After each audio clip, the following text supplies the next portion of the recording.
Hey mga ka-cooking, may menu for today is sinigang na bangus at ayan po ang ating mga ingredients. Meron tayong sili, sibuyas, kamatis, luya, okra, sitaw, pamintang durog. Pwedeng lagyan, depende sa inyo. Meron din tayong kangkong, bangus, at syempre hindi mawalang panimpla na patis at asin. Ayan, simulan natin magluto. Unahin natin ang sibuyas.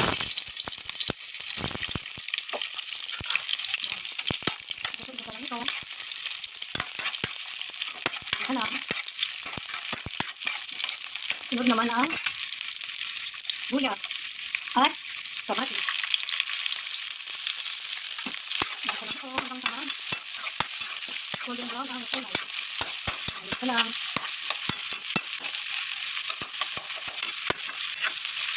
Ito lang. Igisa lang natin.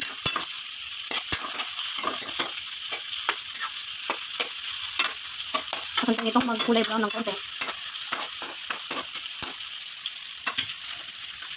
Hintayin lang natin siya na mag-golden brown. So yan, okay na. Dito na natin siya papakuluin. Lagayin ang tubig. At dahil gusto ng sawa na madaming sabaw, dagdagan pa natin. Ayan. Takpan lang natin ito at hayaan kumulo. Kumulo na siya. Isunod na ilagay ang sinigang mix, ni presyo pat, paninta ko yan. Ayan, lagay natin siya lahat. At isunod ang okra.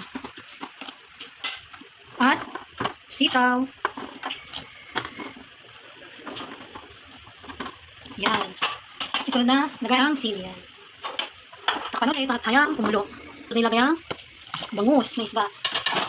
Takpan ulit at hayaan kumulo. Ayan, kumukulo na siya. Hantayin lang natin na lumambot ang bangus. At ayan, parang medyo malambot na ang bangus. Isunod na ilagay ang kangkong. Okay lang na kahit half cook yung kangkong. Ayoko rin masyadong luto. Yan. Yung na natin, lagyan na ng patis. Tapos, asin. Sunod ang pamintang durog.